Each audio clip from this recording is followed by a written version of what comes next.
But Auntie, So it's better if you add a title too, so that they know exactly what they're coming into. I don't know how to do that because the last time I tried to do, you guys will have to teach me that another time. Okay. So, No, it's okay. okay, so I think we're live on Facebook now. So let's get started. Who wants to pray? I'm passing the floor to Amor, but I prayed last time. Okay, Omo, you want to pray? Okay. Merciful Father, we thank you for this day. We thank you, Lord, for giving us an opportunity to come together once more to have a fruitful discussion. Father, Lord, we ask that everything that we plan on discussing today, that it comes in agreement with what you have taught us, what you've instilled in us. And we just ask you, Lord, to guide our conversation, be with us, and give us the ability to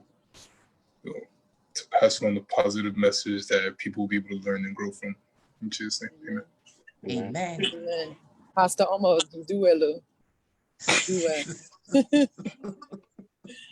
Well, good morning, good afternoon, good evening, wherever you're tuning in from. First of all, we just want to thank you for joining this.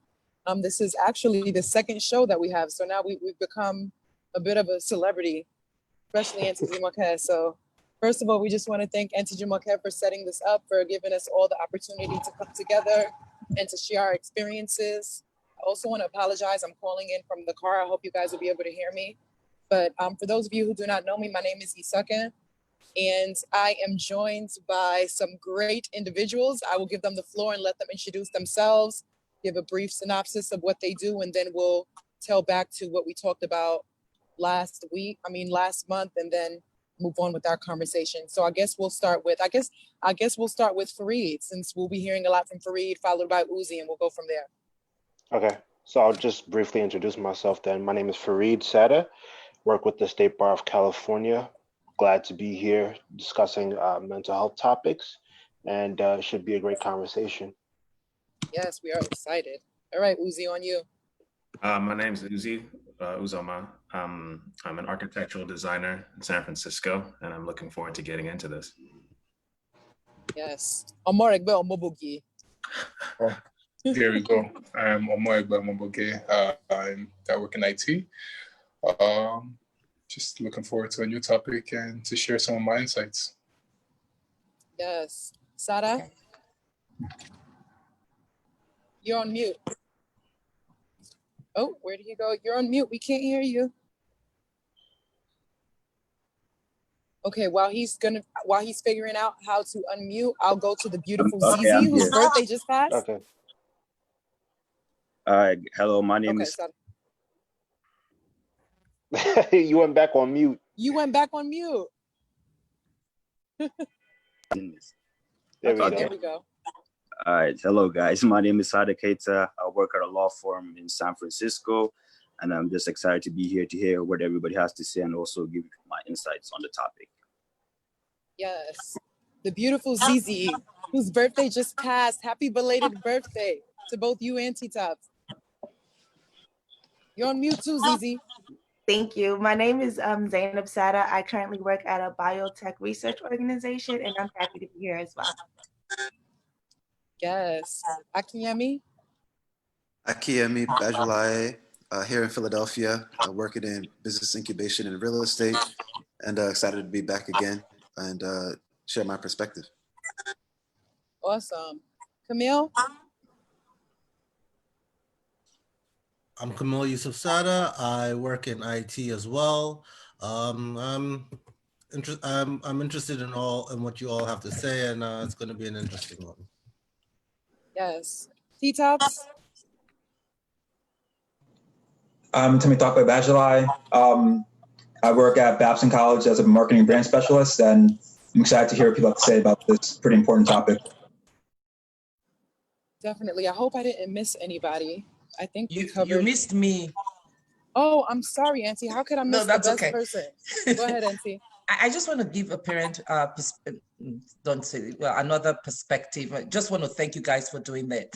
And this is such an important topic, especially for parents, because the topic you guys addressed last month was very enlightening. And there are a lot of children, or a lot of, it's so hard not to call you guys children, so you must forgive me if I keep going back to children. You have to really forgive me. It's, you know, so it's important for us to really understand your journey, and so that we can know how to better support you.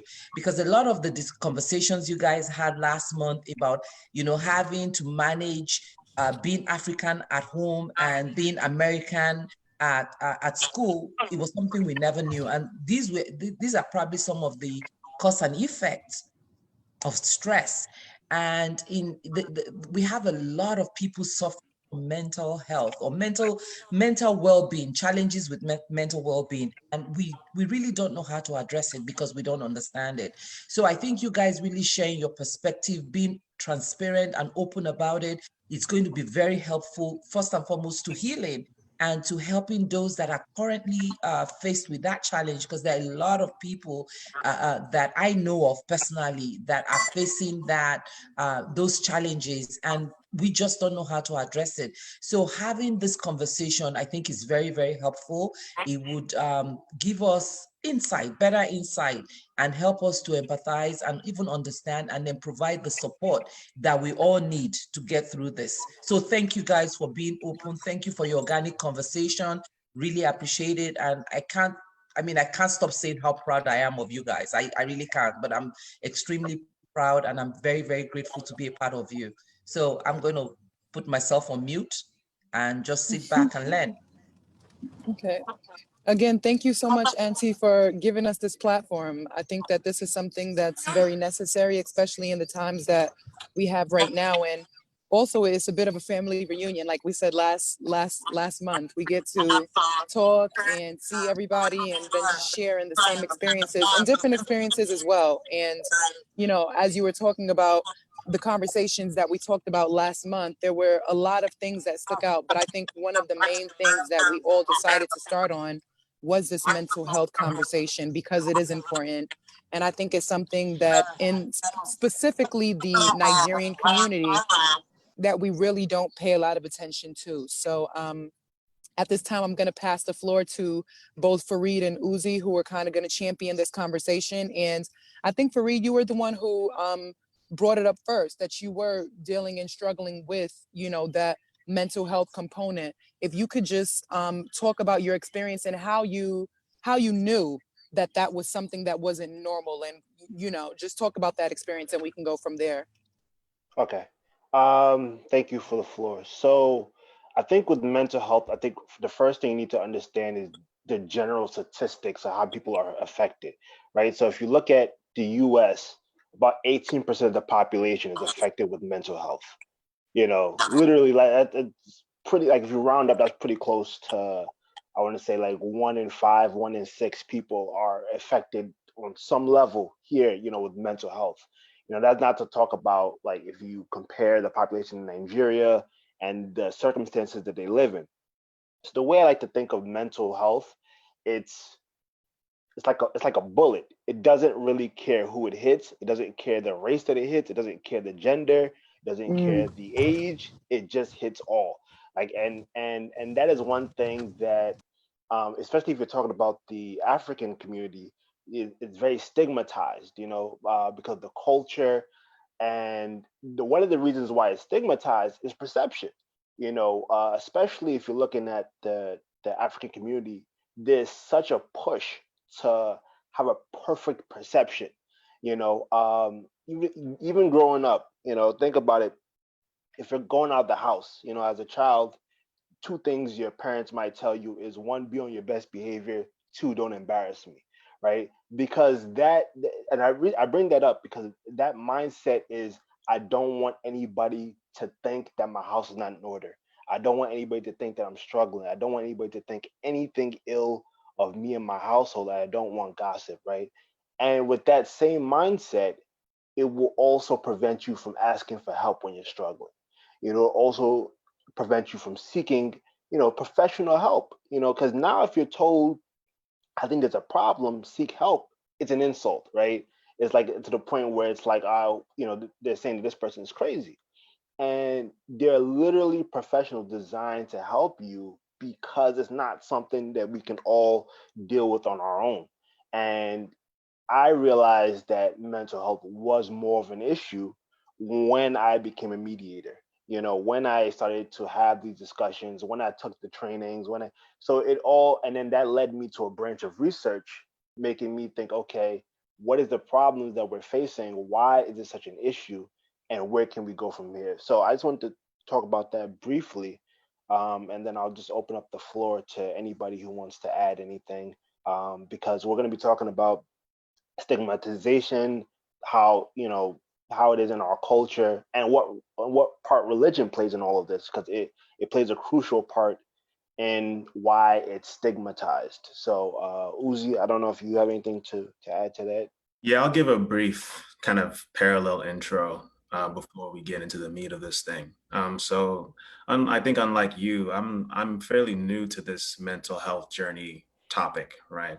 And I think I reached a breaking point, to the point where like I was actually having physical like panic attacks, and I didn't recognize that they were panic attacks at the time, because I'm very much steeped into this, like, machismo football player kind of, eldest son, there's no weakness. So like, I didn't recognize it as such. And and it wasn't like a panic attack, like loss of control, but it was just a burning chest pain. And I could be calm and talking to you like this, but that would be what was happening. So it was the confusion that sent me to go and open that box. And the therapist was like, yeah, those are called panic attacks. All right. Yeah. So it was interesting that for me to kind of realize a kind of shattered glass syndrome, that I had been on a mental health journey, whether I was aware of it or not. And I think what happens is, like, one of the most beautiful things I think of Nigerian culture, generalizing, is that there's a beautiful sense, a strong sense of pride. And that line, all the lines on the border between black and white, right and wrong, what is expected of you regarding, and that's with take into account your position within a family dynamic, is super clear. And it was super clear in a specific context where everybody else kind of adhered to those rules. And once that context shifted, it became I think we became aware of all the gray that lay in between, and how thick that line actually was. And we were somewhere trying to negotiate between the two. So I think we'll get into all of that as this discussion kind of blooms. Yeah. Thank you. So here's my question for anybody that wants to chime in and answer. But just to give a forewarning again, I know that Fareed and Uzi will be the one really championing this conversation. So from what I've heard from both of you guys mentioned that these were things that you were dealing with, but you didn't know until you were much older helping somebody else, right? Mhm. So what are some of the tools that you can give some parents, or even some of the young kids that's on this live now, or that will be seeing it, that know they're dealing with issues, that know they're dealing with something, they don't know what it is. So how can they now say, okay, I put my finger on it. This is what it is, and this is what I require. What would you guys say to that? All right. You can go first, Fareed. Okay, I'll be brief. So if I'm talking to a child that's watching this, I'll just say the first thing, it's okay to not be okay. So that, and I've said that a few times, but I think there's a mindset that you have to just overcome anything you're going through without really finding out what the reason is. You're just supposed to it's life, deal with it. And I think all that is just general nonsense. I think we all deal with our problems differently. We all recover differently. We all have different methods of being productive, of what works for us. For Can myself, you that might. can you just give a quick example of how your problem showed as you were growing up? So if somebody else has that same thing, they can kind of say, okay, this is how I manifested my issue. So what were Okay. some of the things that you dealt with, how culture became, how, go ahead. Yeah, I struggled a lot. I felt like I was the black sheep of the family. I was always getting into trouble. I had a lot of anger issues. And I didn't know how to control myself. I didn't know what outlet, in order to find myself in a productive environment. I didn't know what I was doing. So it just came out, it came out in sarcasm, it came out in, in insults, it came out in aggression in school, it came out with my problem with authority. It just came out in many different facets. And it took me a while to realize that I was just going through things mentally. I needed to take a step back. I needed to look at my life, what was causing some of these anger issues, what was causing some of this stress, and to deal with it one at a time. And, not to try and fight the whole thing off as a whole, but to pick it apart into different pieces. Like a task list. So for me, the first thing I started to do was meditate more. Started to have more time where I was off my phone and just away and just find myself as an individual and find myself, as a human being. And that helped me. And I started to do some more research too, and that really helped me to discover what I was going through and why it was so important for me to take that time for me to heal personally. Um, and like I said, if I'm talking to a parent that maybe they're dealing with somebody who's going through something, I would just say just be open and listen. I think we look at people's problems in a spectrum. Like, okay, well, I this is not something that I would struggle with. Therefore, this person shouldn't struggle with either. And I think everybody deals with problems differently. So if you have a child that you feel like is going through something, or you have a friend or whoever it is, just be that person that they can talk to without feeling judged, without any smart comments or anything like that. Just be open and to allow that person to come to you, and that's a great way to help somebody that's struggling. Yeah, and I think I can piggyback off of that because for me, um, that's why I started off with expectations, because with those expectations are so kind of are petrified, right? And any deviation from those expectations introduces another topic that we've been talking about today is the stigmatization, right? So when the stigmatization comes in, I think people, because of our inherent differences, handle stigmatization differently, right? Some lash out, some retreat inside. And I think all of that falls under the umbrella of miscommunication or a lack of communication. And so for me, and I'll get to an example of that, but for me, everybody harps on communication and kind of like sets it as that, but I would take it a step further and be like, communication is actually very, very, very slow.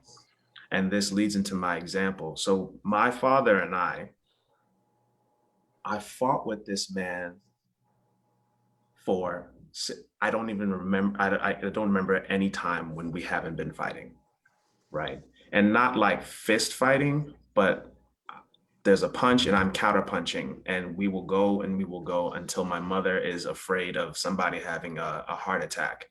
And that's the only thing that stops me, because I'm a woodpecker. I don't care. Right. And that's kind of how I lashed out. Right. I was like, if this is a game of standing your ground, then let's play this game. And so it wasn't until the panic attacks and all that, that I was forced to kind of really, really, really slow down and ask questions, um, even though I had a predisposition or I had an inclination as to where the discussion was headed. And I think because that might have been true of one instance that was pivotal in my life when I was young, I applied, I I think prematurely, and this is my role, right? Prematurely expected every conversation that had the same tone, the same words, the same kind of context to end or to have a similar trajectory, right? And getting to the point where I could let kind of the wave of triggers and the wave of my traditional way of lashing out pass over, or if I could channel that into a question, it slowed things down to the point where I could realize that this guy is actually just like me. We're the same, we're actually like really emotional. And sometimes a lot of things are going on back here that come out as a finished product. And it is impossible for anybody on the other side to understand how the sausage was made. But for us, it's like, how could you not know that this is what I'm talking about, right? And I think that realization was within the last year of my life, you know. So like, this is, I'm still trying to slow down. I'm still trying to understand, okay, what baggage am I bringing to this situation that is causing me to see this differently? And if I'm talking to like a parent, I think the flip side of that is still true. When your child is acting out where something isn't meeting the expectations, it's easy to kind of make the leap into to label and to judge, right? And if we're going to be human and we're judging as part of our inherent, you know, flaws, then it is up to us to recognize that, you know, propensity to do that and check it with questions and slowing down. Thank you so much for that, Uzi. Any of the other panelists, you guys have anything that you want to add with regards to maybe your personal experience with mental health or anything with somebody that you know? I mean, one of the things with mental health is that, you see, for me, that was one of my majors in school. Like I was a bio and mental health double major, and having the opportunity to have so many counseling sessions with some of the, I'd say, adolescents, one particularly sticks in my mind. He was a refugee that he came here, he was adopted, but then his adopted parents, they basically used them as labor. So they adopted about 4 or 5 children. They used them as labor, and it just came to a point where one day, like, the kid just kind of, he snapped.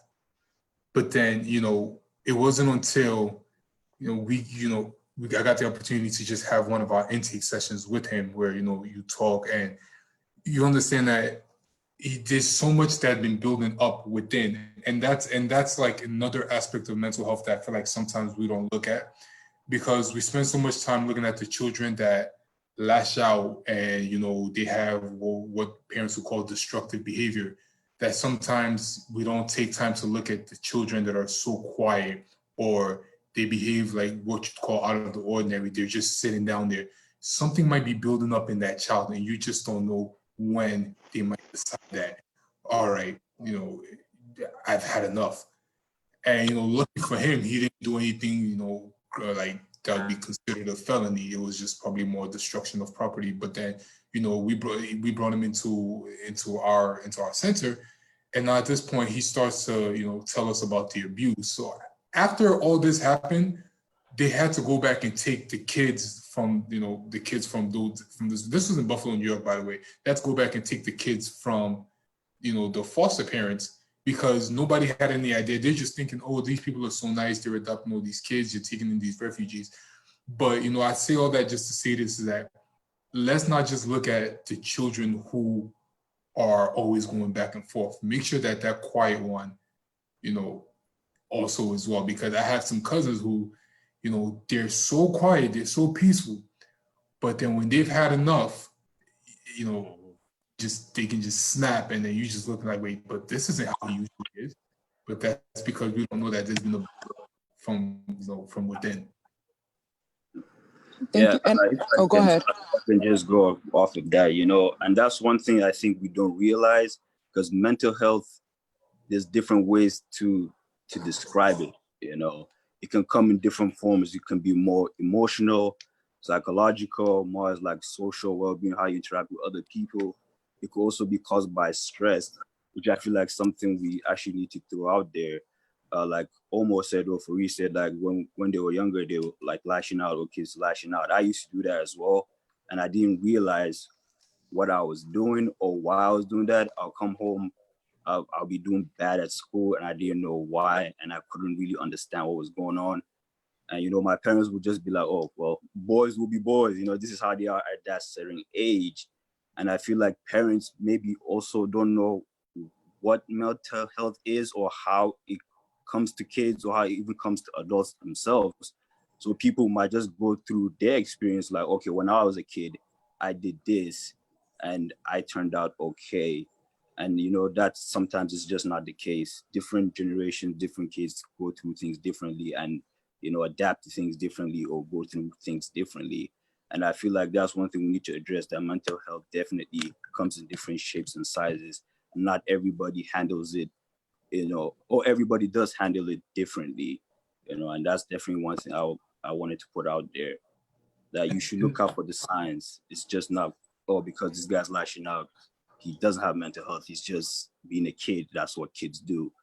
Half the time, that's not the case. It could be something deeper.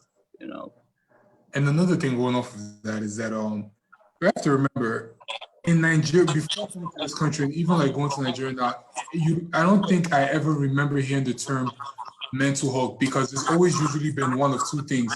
It's either the person is normal or person warrior, as they would say, like, it's either somebody from the village is now troubling this person. Like, they don't ever want to think that there might be something wrong up here. It's just, this woman that from so many years ago, now they are finally attacking us in the spiritual realm. Is usually they look at it in the spiritual realm, or like, it's just always, it's never really looked at from a scientific standpoint. And like, that's always, so sometimes for me, I can't even say, you can't even, as a child now, when you just hear, okay, like, you see somebody who's schizophrenic now, they may just say, and that one, they don't catch them finally. It's like, what do you mean they've caught this one finally? Like, this person is not, they're actually not well. Like, they need counseling, or they need the proper facilities to help, take care of them. Yeah. But where we're from, mental health, no, it's either you're in a psychiatric ward or you're normal. Like, it's always those two extremes, and that middle ground has never been there. So that's why sometimes we kind of have to understand for our parents that for them to say mental health, they're like, what do you mean mental health? My child is not mental, in Jesus' name. And that's where it ends. Yeah. That's just it. That's where it starts and ends. So now it's up to us now to kind of help educate them that just because somebody, you're not, mentally sound, or you feel like you have some form of like a behavioral issue, it doesn't mean your child is crazy. It doesn't mean that this person from that village is finally caught up to you. Like, no, it just means they might, one, be a chemical imbalance, or two, it's a behavioral issue. There are many ways to go about it without them, before they end up in a white jacket. It seems to me that what the and I'm learning this via this discussion also, that we're going from a line to a spectrum, right? So like, we have to recognize, and I'll use this example, because I was born in Nigeria and I moved when I was 8, and in our compound, my neighbor at that time, we were both the same age, we were growing up together. And we were always playing as children. I never, Bola, I never forget him. And it wasn't until I was about 6 that I was like, something's not okay. And it wasn't until I was like 13 in the States where my dad was like, yes, has autism. He has like severe autism. And the unfortunate what is unfortunate about having a kind of black and white, this or that approach to a lot of things, is that you only give it the grace and the attention and the compassion that it deserves when it's really, really clear in one or those other fields. So there's actually no room for all the different permutations and variations of this thing, whether it's somebody who is a reclusive or more quiet, or a hermit when it comes to stress and dealing with stigmatization, or what, for somebody like me, I was loud, right? And that's in loud, and not the way that you would say, okay, this one needs serious help. It's just, no, this one just needs a few beatings and then it'll be all right. Right. And so I think, and that's my struggle in life, and what I'm learning as far as I deal with different categories of issues or things, or just life in general, is that, yeah, black and white is there to kind of ground you as far as your principles, but it's the oscillation and understanding the space in between those two things that helps you be better, or more human, or gives space for humanity. And I think that's something that also ties into the religion, when we get to that, as far as like that is very, very clear. And everything about our human existence tells us that there is so much gray. And so it becomes really difficult for those of us who are caught in the gray. Literally, this whole panel is people that exist in the middle of a bridge. So it becomes tough to reconcile whether you're on the black or white side. So I just want to chime in as a parent. I remember when, Farid is my son, disclaimer, and we'll go into the school and the teacher would like say, okay, maybe he needs attention or extra help. And I would be so upset. It's like, you can't label my child. How dare you label my child, right?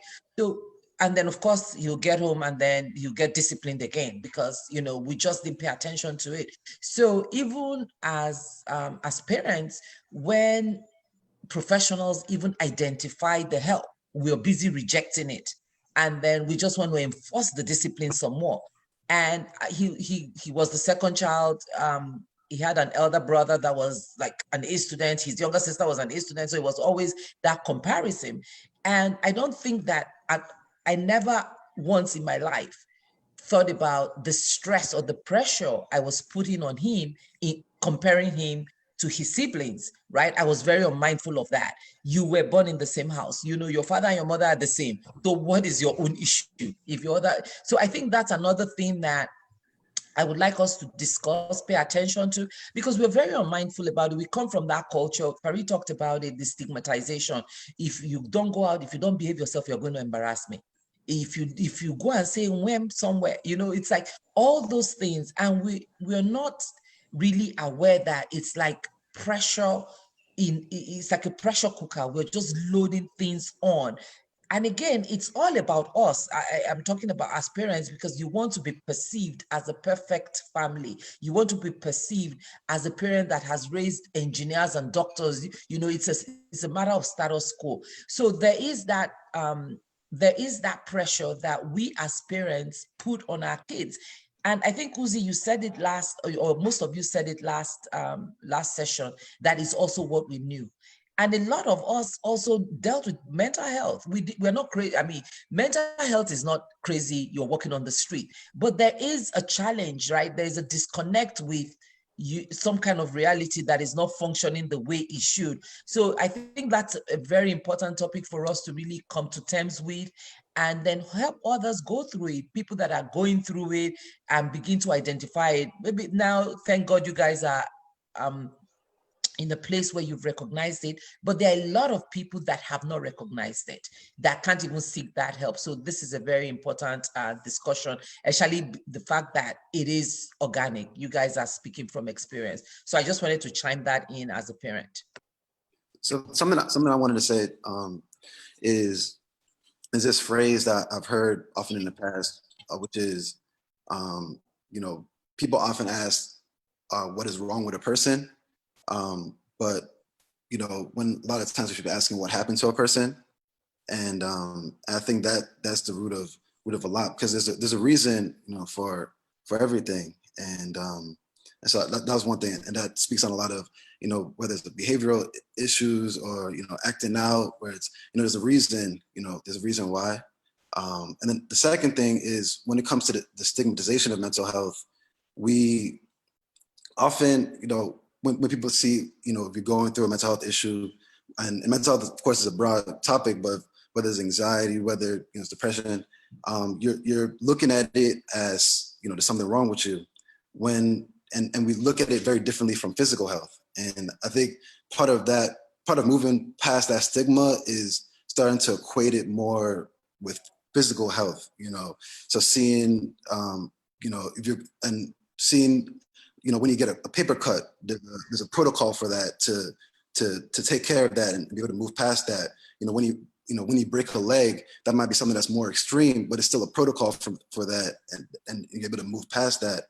And so, when we're able to look at mental health in that same way, like, okay, this is what you're dealing with, you're able to put a label onto it, and then come up with a protocol, or with a way forward, so that you can get past that. And it's not something that you're always dealing with, because there's so many people who are dealing with challenges, and then also continue to deal with those challenges when really, if you became aware of what you're going through and could understand why you're going through what you're going through, you'd be able to get past it.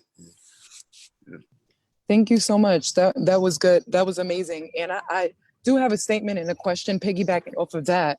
And you touched on in the beginning when you said we should touch on the exactly what happened instead of saying what's wrong, right? But I think before we even get there, we really have to sit and ask ourselves, how many times are we being, well, this is obviously when we were younger, but how many times were we being sat down and saying, how was your day? What's going on, right? So that's something that's not even in question.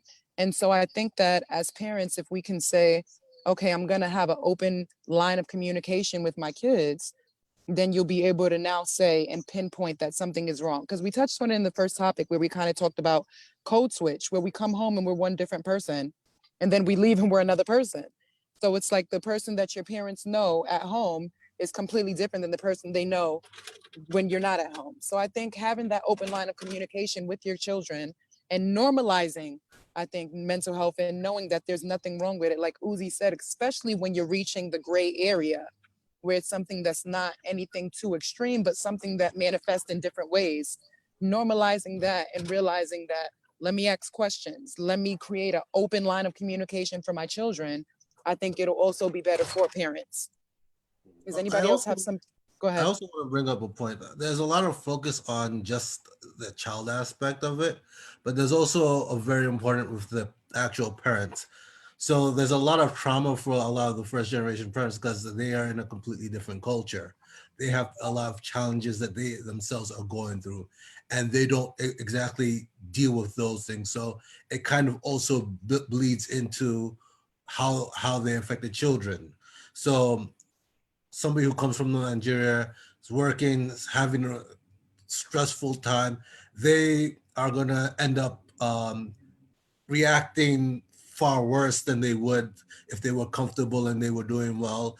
And parents also kind of need to take their own mental health in consideration because you can't help someone else if you're struggling. Mental health isn't just, I'm depressed or stuff like that. A big part of mental health is stress. It is your day-to-day stress. What I'm going to go and eat, what I'm going to go and cook for them, or where we're going to go and buy the school supplies. All of that kind of bleeds into the way that they affect the children and how they can even help the children. You can't help somebody if you yourself are lost. So I think an important thing is for parents themselves to take their own mental health into consideration. If sometimes it's as simple as, hey, asking a friend to take your kids for a day to just kind of recharge. Other times you might actually need to see professional help. You kind of also have to take your own mental health into consideration so that you can best affect and help the children that need your help. And let's because you touched on a really good point. So now if we're moving forward with the stigmatization, the culture, and the religion, so you talked about, going to seek therapy, and I think Akiyemi also touched about when something is wrong physically with your body, we know what we're going to do. We're going to go to the doctor, we're going to take care of it. But now if you say something is wrong physically, mentally, it's God forbid. So let's get into the stigmatization, the religious aspect, because Margaret also said it, oh, we are well in Jesus' name, and that's just the answer for it. And that can't just be the answer for it. We have to put action. We know that, right? And obviously we're all believers of Christ, but we know that we have to put in action. We can't just pray for something and sit and expect something to happen, right? So with everything, you have to make sure that you put in action. So let's move forward and talk about the religious aspect of it. And obviously the stigma, we've touched a little bit on the stigmatization, but really dive in, because in order for us to heal and fix this, we have to stop looking at it as this is something that's shameful. This is a stigma, right? So let's talk about that aspect. Who wants to chime in with that first? Well, on the religious aspect, I think it's kind of a pseudo religion thing. It's not necessarily something that comes from Christianity. It's something that comes from the perception that, like, if if you are in the favor of God, that nothing's going to be wrong, So people go and look at the Bible, and Christians, okay, if I'm doing, they'll look at the Bible and pull like somebody who insulted one of God's prophets or something like that, and say, that person suffered because he was an enemy of God's people. He was opposing God. So if I myself have a mental illness, or if I'm suffering, it's because I'm an enemy of God, and I'm not an enemy of God. So it can't be that. It has to be something else.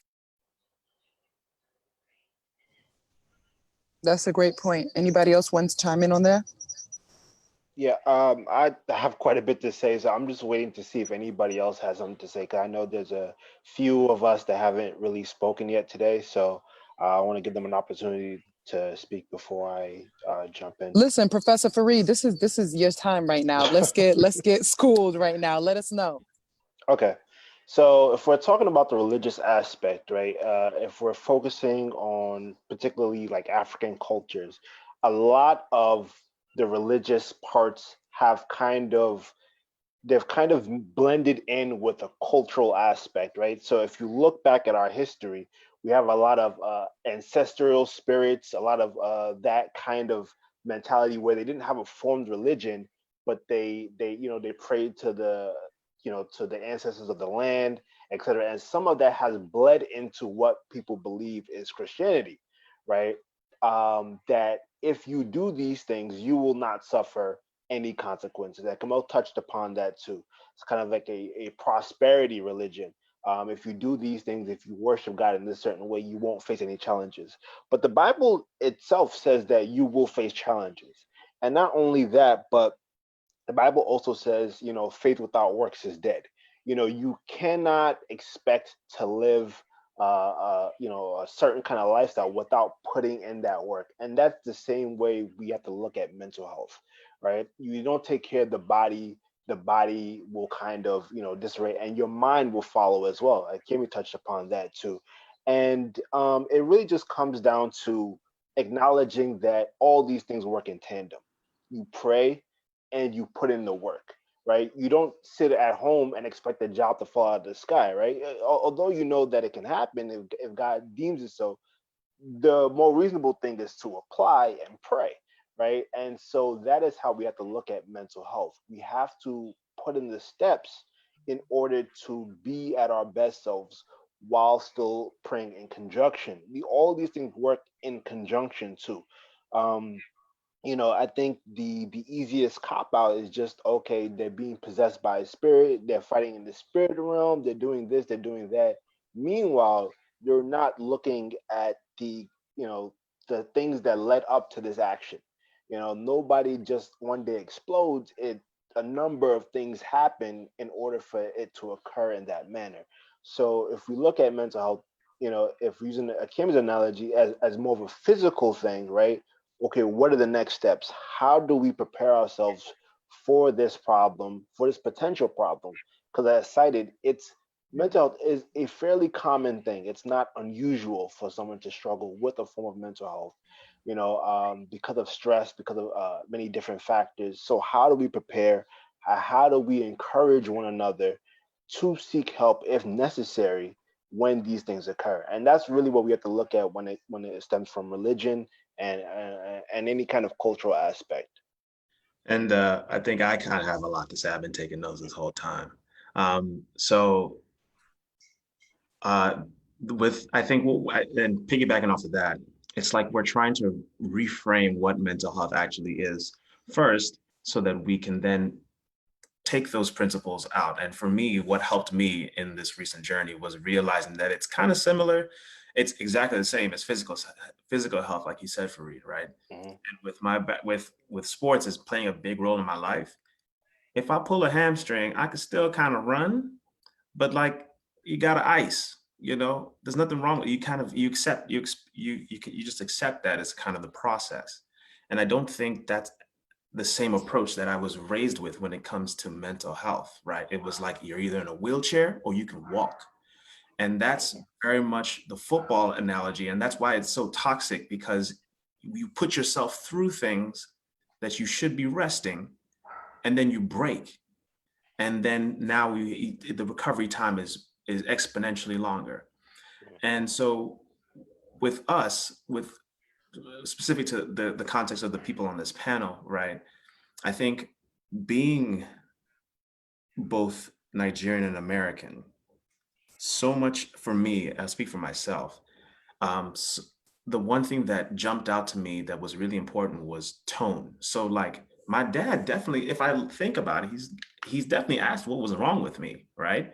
But it came out as you're not well, or whatever's wrong with you, that's between you and God, and it will come out one day. Like, and so for me, like the delivery of that, because when I go to school and when I code switch, it's very much about delivery. I could be saying the same things, but I'm using different intonations, different words to describe, to make this familiar concept easy for you to digest. Mhm. And so when I come home and I hear, like, when that was what was, I'm not familiar with that. I'm not surrounded by that. So I don't even hear the concern. And so I had to realize that, like, oh, it took time. And I think that's what I would say for parents is that the vocabulary for which you can convey messages needs to be broadened so that you recognize you can tap into you can speak the language of the kids that you are raising in this different context. And so another one of my notes is that oh, hold on, let me see. Man, so as we were segueing into religion, and I want to kind of throw this out there because I don't know, I'm not a conspiracy theorist, but I think this is worth interrogating. So much of my experience with religion growing up, specifically with my dad's side, was surrounded around judgment. Like judgment is definitely a part of the religious of Christianity, and as far as like your brimstone, Gomorrah, all that, right? So Mhm. I wonder why that was the most emphasized aspect of the religion, not peace, not grace, not it actually you're not supposed to judge, right? You're actually playing God when you tap into that role that was never meant for you. And I wonder if that has to do with the people that brought it to the continent in the first place. Because as I learn more about my family and my father particularly, I'm like, what kind of ridiculous experience did you have? This is you were surrounded by death because of all the wars and ethnic cleansing and all the things that were happening. Your boarding school experience was atrocious. And also there was an erasure of your identity. He would tell me, my dad, he's like, yeah, my name's Churchill. And I'm like, okay, how did that come out? And then I found out like when I was 16 that his name is also Tony. And I was like, what? I was like, what name did your mom give you? What did grandma give you? He's like, and check Manchuku. I said, I'm sorry. What's going on? You go to a boarding school that's run by a British Catholic, whatever. And he says, hey, I can't say your name. Your name is now Churchill. The next grade, you go and your teacher's now Irish. And he says, Churchill, I don't like the British. I'm going to call you Tony. That is insane. And so that judgment, that kind of that ruthless expectation is what my dad was brought up with. So I think it's important to understand just all the context involved so that grace can finally have some space to breathe. Yes. That is powerful. I'm not a conspiracy theorist though. No, absolutely. Piggybacking off of what Auntie Jumoke said, does anybody else have anything to say with regards? I'll just speak briefly about what Uzi said. I think how he explained it was just perfect.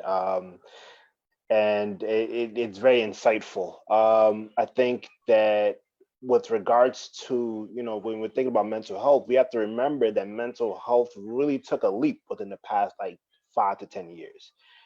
So with regards to the generation before us, that wasn't really anything that they had access to. It's easy to forget now because you can get on Google and you can search whatever you need to. You have access to a lot of information, but you know it didn't really, it wasn't really a thing until more recently, where people started to look at, hey, these are some serious problems here. Because even if you look at, crimes committed, like let's say in this country, mental health was really it was really like a last ditch effort to avoid jail, right? When you had, a potential, you had a suspect, and they said, oh, they had mental health. You thought of it like, okay, either they're in a psychiatric ward or they're in prison, right? It wasn't that, okay, what led them to commit this crime? Could it have been prevented? What kind of, work is necessary to put together to avoid this problem? It was like, all right, what is basically the punishment and what is the cure? So it has taken a huge leap. So for anybody that doesn't really understand, like, especially you look at the older generation, that's because it's more of a recent thing. And so this is just, it's not to say, okay, well, you should have known, because there's no way that you could have known, right? And there's no way you would have been able to evaluate it yourself, because you were raised on people who didn't know also. You look back at, the generation before that and how they were raised, and you can start to see how all of it trickles down and how they raise their kids and how they approach these situations. And so that you just hope that we do better with more information, and that's what this discussion is really about. And it sounds like we are, the pressure is on us to break that chain. You know what I mean? Is it okay? I'm breaking out. Okay. It's okay. You are breaking out. But Like you said, if you do better, you'll do better. These are things that have been generationally just institutionalized. If I really use, oh, okay. No, you but got I, that. I think where Second was going, I definitely agree. I agree with her, and it's the change. The thing is, we have to be the change that we want to see in the next generation. So, I mean, somebody like me that even with my cousins, often joke a lot about, the things that we went through. We're gonna put on our kids so that they understand that life isn't sweet. But in all honesty, we know that we cannot do that, because we look at our parents who grew up a certain way, and their childhood was normalized. But then when we look at what they actually did go through in their childhood, especially here, you're like, wait, you did what? Because I asked my mom about some of her stories, because I just can't believe it, because it just doesn't, for me, I'm like, there's no way I'm doing this. Like, it's not feasible. But so it kind of helps you understand why they do things a certain way. But now, for us to understand that, and for us to, for lack of a better word, know better, we have to instill that on our next generation. So, raising our kids, because we're all at the age where we should, or we can be parents. We have to, learn to understand our children the way we would have liked to be understood back then. And even for the next, for the kids under us who are, early teens, we're that bridge. Like we always say, we're that bridge that we have to be able to. We're responsible for being able to, let them know that their experience is normal.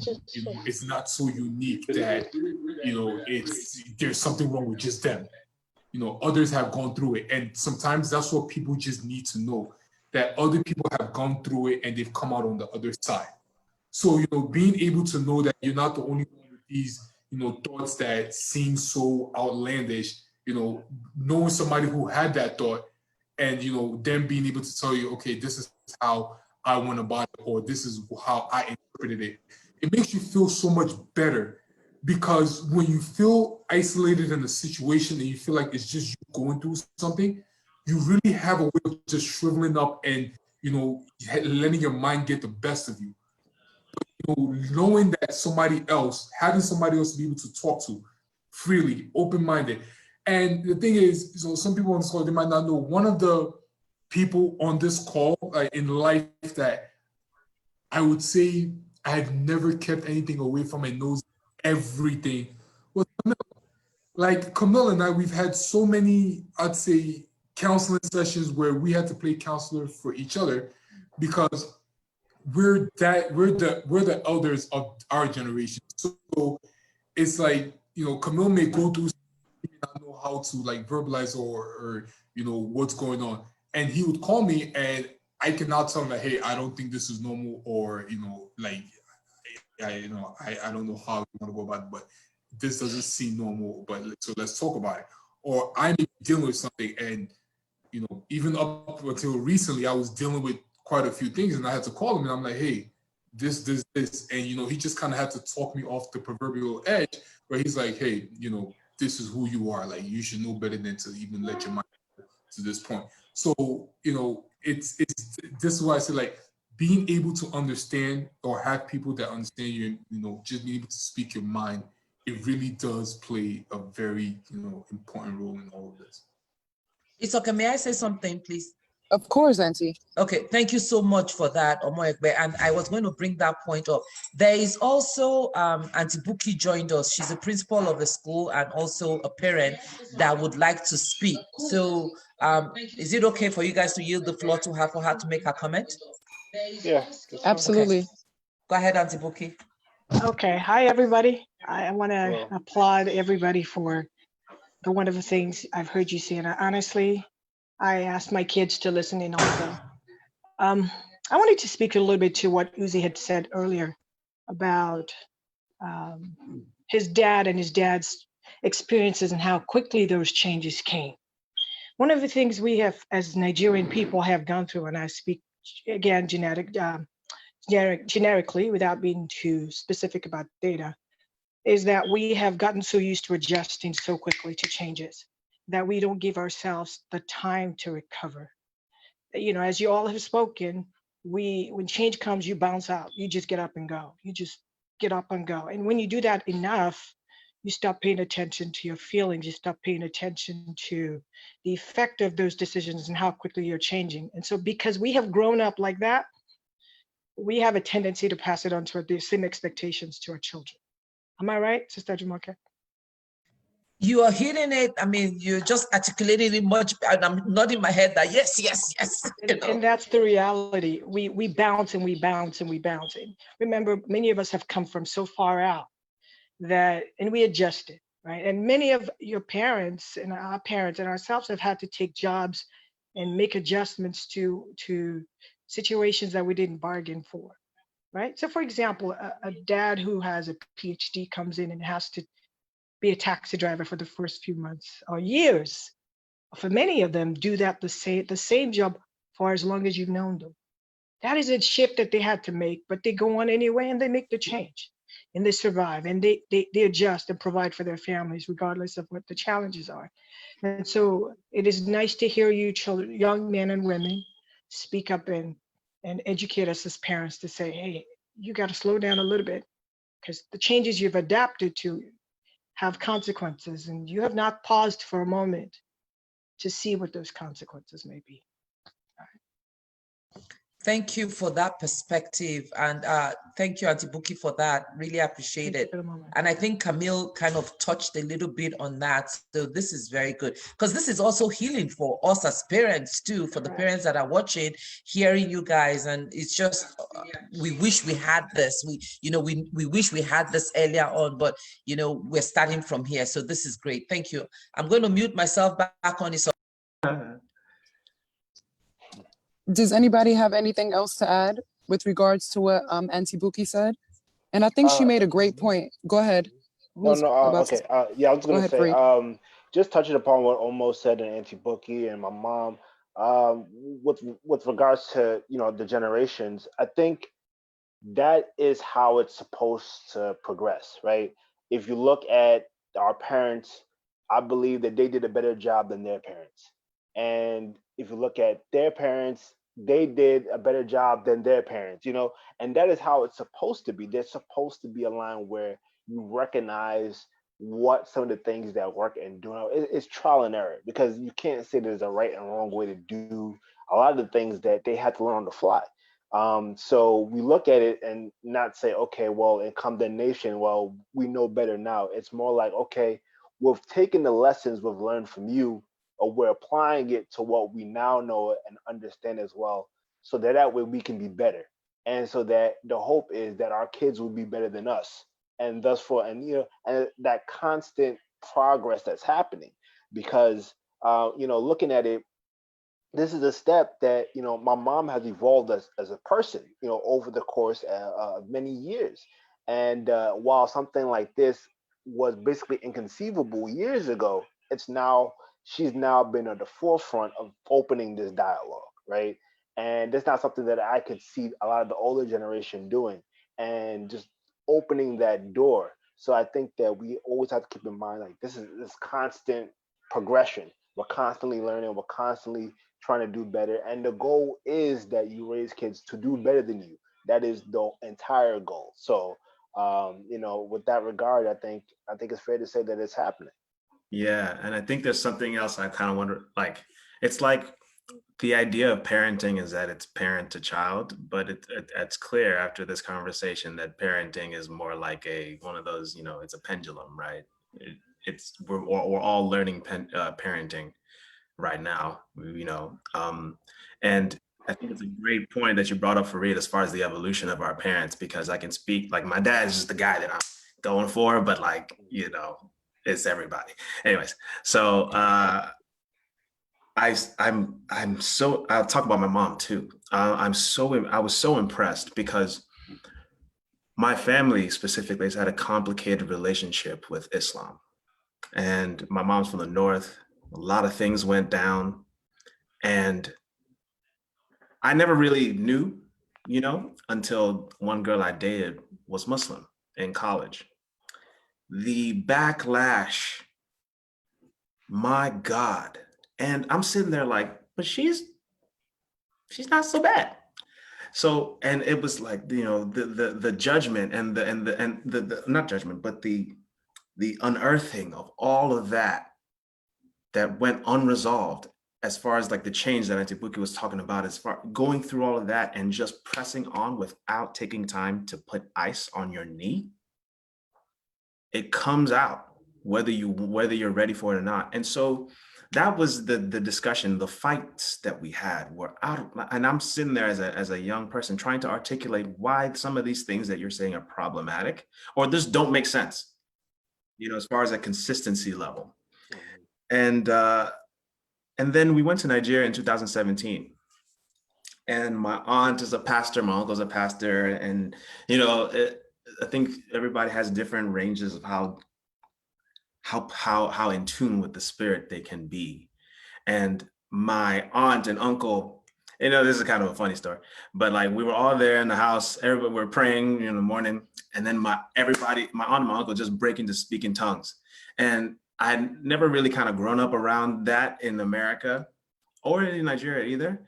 And I opened my eyes, and all of my siblings' eyes are open, and it took everything in my power not to panic. And like I was sweating, I was like, what's going on? And then the conversation shifted to talking about Muslims. And my aunt and uncle were going off and off. And then my dad was sitting there, and I was like, oh, he's getting ready to say something.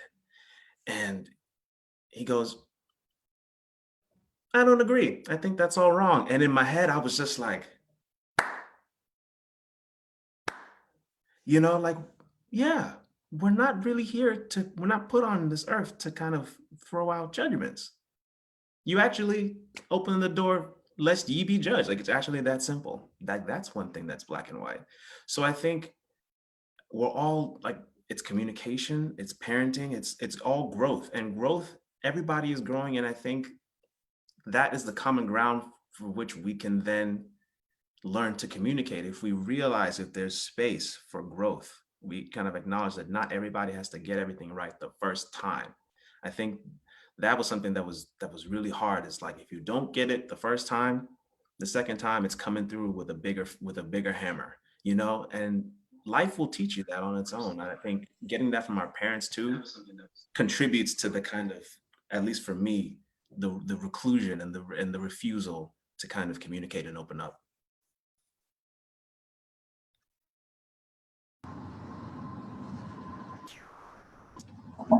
Anything else anybody wants to add on that?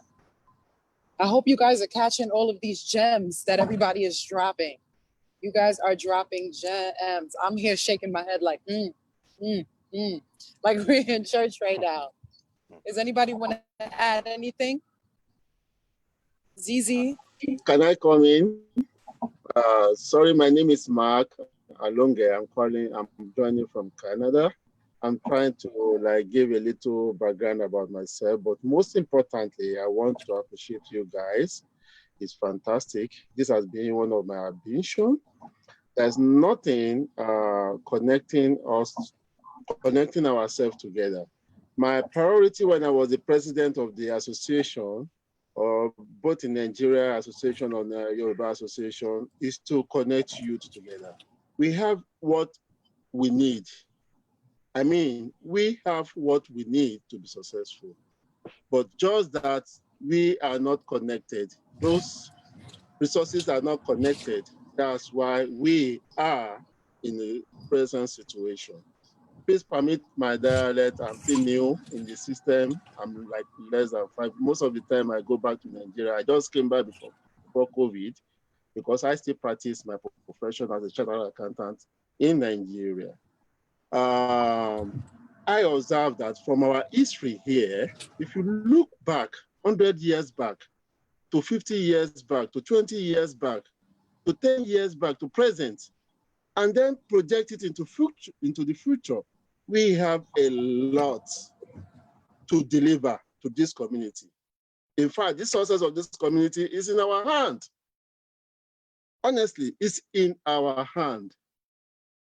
And if you look at it from slavery to the present situation, the changes, the achievement, the result is tremendous. So if the future is in our hand, who is going to drive it? It's not old people like us, it's the youth. It's you guys. It's you guys. Honestly, we don't need to depend much on our parents. I'm old as well, I have kids as well. I'm sorry to say that, honestly, because we are messed up. We are messed up. We are just trying to put up our best. If you see them, I'm a president of association. I mean, I've interacted a lot with him. So if you see them misbehaving, it's not intentional. It's out of the experience. Just pardon, just forgive, just forget, just drive on. Please, just drive on. And for the few that are ready to see this and support you guys, we are always, I told our youth, they are having function today. In the next 2 or 3 hours, they're having function. I'll be going there because I started it in Canada here. I want them to be connecting, connect together, share your view, share your mission. You realize that in the course of this connection, your problem is the same all around. And once the problem is collectively shared, it's half solved. It's half solved. But when it's individual, it can consume, it can destroy, it can cause any harm. But once it's collectively shared, it's half solved. Thank So you. those are the things we realize, and we are trying to network on that. I pray that we can go over here and connect together and be in North America and see what we can do to help Thank you you. guys, our youth, to move forward. We are Thank you always so ready much. to support you guys. Yeah. Thank you very much. Thank you. We appreciate your comment. The future is in their hands, and they're starting with this. And this is the bridge. We are kind of really handing over to them. But this is also part of the healing process for them and for us to be able to move to the next step. So we really appreciate your calling in and for those comments that you. I have something to say. Y'all can hear me? Yes. Yep. So I'm going to be a little bit brief, but I feel as if it goes towards everybody, us to the parents who have children, is I believe that depression is a huge thing that affects everybody on this call. And like we did talk about mental health, but I think it's very important that we name the mental health issues that we go through. And especially in this society where we always feel like we have to be better than somebody, we have to do better than things. Children have a huge social media presence, so they constantly feel as if they're not good enough. So I feel like it's very important that we talk about that and we understand that. I'm gonna put my mom on blast real quick. And it just shows the growth that she has also had as well. When I first moved to California 2 years ago, I was sad. Like, I have my brothers, of course, but like I was like my quality of life wasn't up to par, where I didn't have social interactions with people. At the time, I didn't really have a job. So it was like I'm missing a lot of the things that would make me feel fulfilled or happy. And my mom always thought that like I wasn't grateful because I was upset. And like now it's nice to see her development of going from, oh, you're depressed, that means you're ungrateful, to, oh, you're depressed, that means like something, what can I do to help you? Or like, what can I make you do to feel that you belong here? Or what can I do to help you feel adjust to the situation? So I think it's very important that we name the mental health issues that people do have, depression and anxiety. And it's also important that we understand that and that we actively help to improve our quality of lives and the quality of life of our children as well. Is that a pass mark for me, Zainab? Yay! Yay! I got it. Something I wanted to say is there's this idea that we know the things that we know the things that we don't know, but then we don't know the things that we don't know the things that we don't know. And when it comes to mental health in this generation now, we're starting to be more awareness, and as time goes on, like, awareness continues to increase. And so to Z's point about the labeling, like it's important that we start to put labels on the emotions that we feel, and like introspect and sit with ourselves, and especially now, like bringing it to the present day, with everything that's going on. There's, on one hand, there's technology, which has, the different challenges for different times. And with technology, that's actually increased a lot of the rates of depression and anxiety. And for some of the reasons Z's mentioned, but then it's also, COVID we're dealing with right now, and fight for racial justice. And so with everything going on, I just want to say that it's important that, you reach out if you're feeling something, or you need to talk to somebody, and that it's okay to do that. And that by speaking up, or by sharing your own stories, or what you're going through, that also empowers others to be able to feel comfortable to come forward too. Yeah. So I just have a comment, and this is a question. So you guys are, I know you guys are blessed because you have each other to support each other, right? And you said it that a lot of, I think Fareed mentioned it last month, that if it wasn't for you guys, for his cousin, for his network of support, he doesn't know what he would have done. So how do you, what the people out there that didn't grow up with their cousins as their siblings, because you all grew up as siblings, right? And Uzi is now part of your sibling, but how do people that don't have that community of support, what can they do? How can their parents help them? Because most of the time the parents are not there, right? We were out there busy doing our own thing, but you guys now formed your own community and support. And Auntie Adeso and I were talking about it the other day, and she said we were also each other's counselors, right? Because we talked about issues that we had. So what would be your recommendation or your suggestion to people that don't have this network of support, that are suffering in silence? Because that just exacerbates the issue, because there is no outlet. I wanted you guys to speak a little bit about that. Well, I feel like I can relate more to Uzi about not having a network of support. Like, I did grow up with my cousins a lot, but because of the fact that we moved around a lot, I lost a lot of connections with people.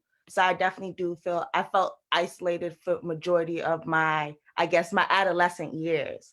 And I guess it's very hard to rebuild the relationships that you have with your family members or your friends or your cousins when it's been so many years where you've missed out on your milestones. So I feel like it's important to like foster those connections with the people that you do care about, and like try not to move your children around. Like, our children, they love like I've worked with children for 5 years, so I understand that like the needs that children do have, and they definitely need consistency, and they definitely need they like rules.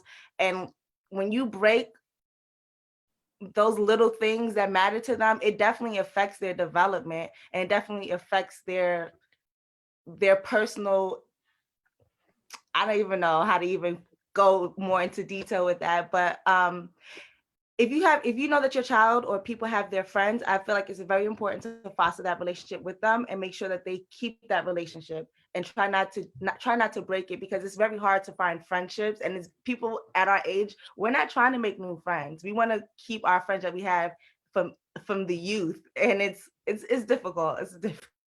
Yeah, so I think that that's a good point as far as like setting down roots, right?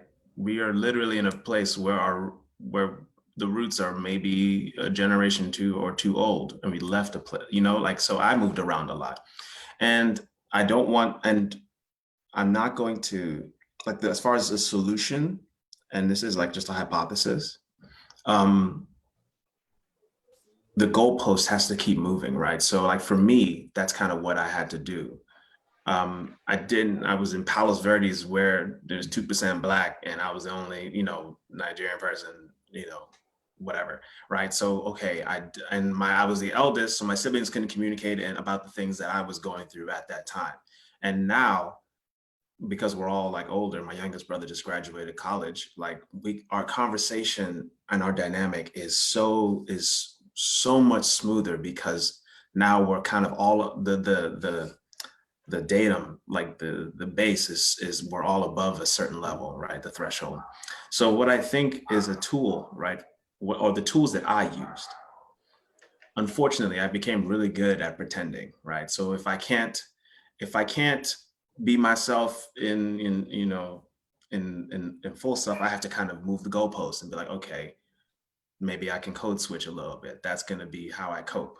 Okay, if I'm having struggles with that, I have to kind of go a step back, and if I'm not blending in, okay, what are the inherent kind of lowest common denominators that God has put on this earth for us to kind of resort to, so that we're not confronted with these things, these differences, or overwhelmed by these differences and these difficulties and the anxiety and all that.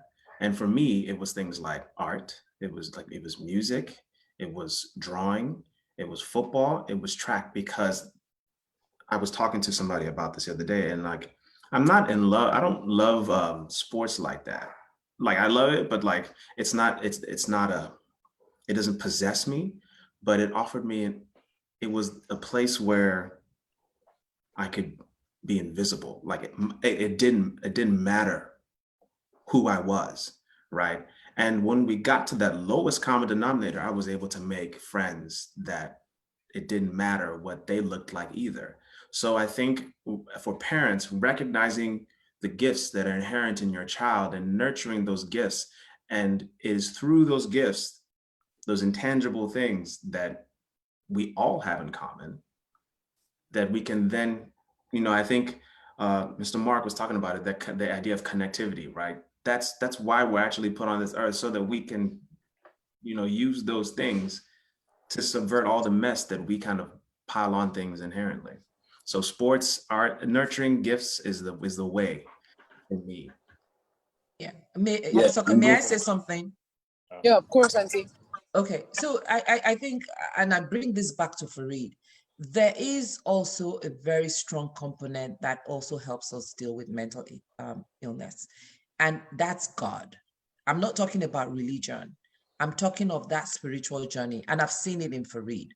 I've seen that evolution. I've seen that journey. So Farid, if you could really share that, because that's important. It's something that it's what nobody else can really do for you. So if you don't mind sharing that journey, that personal journey with you in terms of your spirituality and in coping with your mental wellness. Okay, excellent point. So for those that may not know, first time callers, those that hadn't discussed, my father is Muslim. So I spent a lot of time being on the fence in terms of Christianity and Islam, not knowing what to do.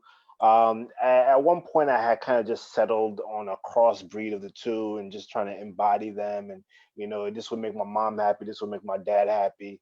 That way, I just kind of sit in between. And just kind of sit there. And then one day I was in church, and there was a passage that talked about salvation. Salvation is by grace, not by works, so that no one man can boast. Basically, the salvation was free. I didn't have to fight for it. I didn't have to earn it, because I couldn't earn it. And that really just opened up, my mindset to know that my life is not my own, it's for God, and God has the ultimate plan for me. And the stress of trying to make all these decisions on my own were what causing me so much pain. I tried to decide my life fully by myself, for myself, in the pursuit of making others happy, or trying to fulfill something that I myself was looking to find. And all of that was meaningless in the grand scheme of what God had in store for my life. And once I figured that out personally for me, it opened up the door for a lot of other things to come through. It opened up the door for me to let go of my pain, to let go of my anger, to let go of resentment, because all those things were things that when Jesus died on the cross, he took away from me, so I don't have to feel that way anymore, because my life is in his hands. Once I came to that personal realization, which is why it's important for everybody to come to that personal realization on their own. There is no more important decision you will make in your life than your relationship with God and what that looks like. If you can find out what that is, and to what extent, and how you want to build on that, the rest will come. Everything else is secondary. And so that was really what helped transition me into a more peaceful mindset, into a calmer mindset. I'd always had God's influence in my life. Even from young, when I used to go to church, and I used to go to Islamic school, and it was a lot of back and forth. So it was never that I didn't believe in God, but his presence being the main focal point in my life was different, and that shifted, and that allowed me to be able to reach out to others, to be able to make amends, because I had done a lot of wrong, and in me trying to find out who I was. I had done a lot of things you know that I personally had to apologize for, and that my siblings know that I did a lot of wrong. My parents know that I did wrong. My friends. And that transition, I could now let go of the old me and focus on the new me. So for those that are struggling, and I say, look, don't focus on religion, focus on the relationship you want to have with God, and everything else will come after that. So with regards to that, and then let me just jump back and answer your question quickly, Mom. For those that don't have a community, really, because we were blessed with that, I would say that Uzi touched upon it, Zainab touched upon it in terms of stability, in terms of nurturing, but you have to be that community for that child during those periods of time if there's nothing else. It's also important to have your own community as well, so that way because you don't want to discuss your problems with your child, because it's not going to necessarily end well all the time, but especially at a younger age. But being that community for your child, saying, okay, if you need to talk to me about something, I'm here. There's no judgment. There's no penalty for being honest. It's just open floor. I want you to be free. Obviously it'll take a while, but eventually that child will come to you and say, hey, this is what I'm going through. And when that first opportunity presents itself, you have to meet that opportunity with graciousness, with calmness, with patience, and that will allow that child to come back to you more. Eventually, they will find stability in other things, such as friends, such as sports, such as art or music, or whatever it is that they want to do, and that will then branch off into them finding their own support system. But until that time, if they are in an unstable environment, or if they're trying to find themselves, you as a parent will have to be that community for them. And then while you're doing that, it's important to make sure you have your own community as well, because you don't want to take in everybody's problems and not have an outlet for yourself, because your mental health is as important as your child's mental health, and making sure that everybody's stable in that environment. It's okay. Moderator, our time is almost up, but I don't know how you want to handle it. It's okay. Yeah. Yes, I'm here, Auntie.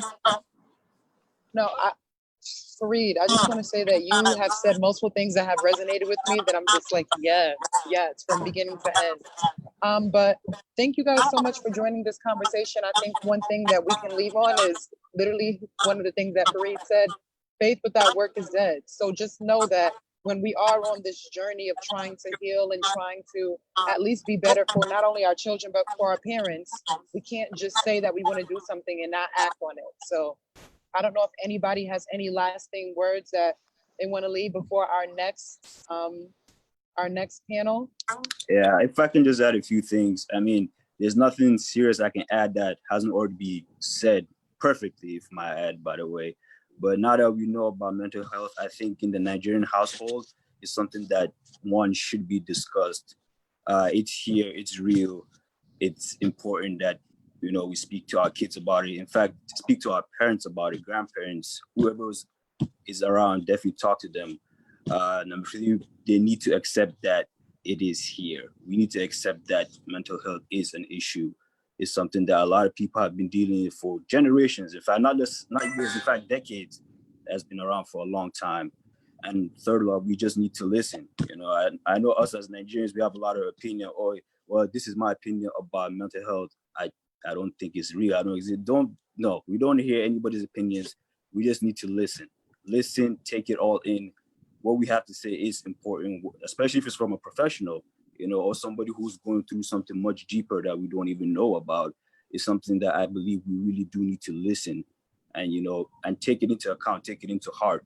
Just don't be like, oh, okay, well, I get it. I hear what you said. No, we need to seriously listen to what the person is saying and take it into account and make some changes, because to this day, there are a lot of people who are still going through mental health and they don't know how to express it or how to deal with it. And I feel like this was a very good topic that we touched upon. And I feel like a lot of people have learned. And I think it's our obligation for everybody that's on this live right now to pass on the message. Whoever is willing to listen. In fact, if you don't want to listen, that's when you use your opinion. Like, look, let me tell you. But we just need to spread the word. Definitely need to spread the word. As a parent, I just want to say thank you to you guys. It's been really informative and very enlightening to hear all of you speak. And you guys all said very interesting things. As parents of most of first generation in this country, it's an evolving process, right? We all have to continue to learn. And again, I'm grateful for you. I'm grateful that this is a great forum. I'm grateful for the people who organize this. And I hope that you guys continue to be a resource to each other and continue to loop us in as parents to continue to be the supportive system that we want to be for you guys. Thank you. Thank you. Thank you. So I wanted to actually just say one thing for those without communities. I think the best way is to develop a hobby or talent for a child, because that will always be a place of comfort for them. Whatever you give them, if it's music, art, sports, it's something that they can go back to and find common ground with others. Yeah, but also I feel like sometimes if we work on ourselves, if we don't have that somebody we can rely on, like me personally, when I didn't have that support system in the beginning, I just worked on myself.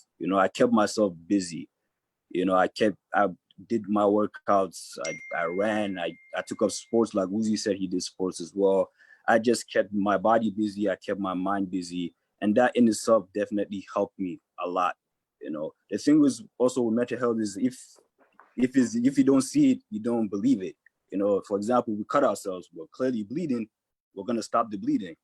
But when it comes to mental health, because it's in here, you can't see that.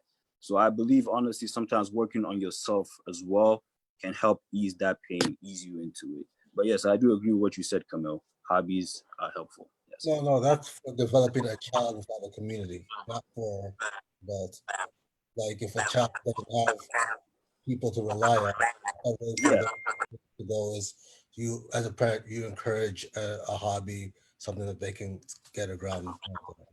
I think my last parting word is that God has put a lot of things on this planet for us to take cues from and to learn. how to communicate, how to slow down, what it takes to grow something. My dad always talks about going to the farm and how important this is and how the process is and how careful and how much, how much nurturing and things that you have to. And I'm like, that is no different from human to human interaction, right? So we already have all the tools. My dad was a vet. He talks about a dog. If a dog is this, you have to do this a certain way. And I'm like, so if those principles are there, right? We just have to kind of recognize where they should be brought up, where they need to be brought up in areas that they are lacking or invisible. Thank you guys so much. This was, I think, really informative. I think we all went away with something that we didn't come with in the beginning of the conversation. So, Auntie Jumoke, I'll just pass you the floor so you can round it up. I think we should actually hear prayer, ending prayer from you, Auntie, before we end this. Okay.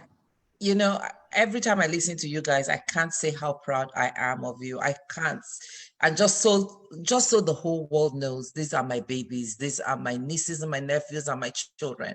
And I'm just so extremely proud. And I'm so grateful to God that, this is the path that you guys are on. You are great nations.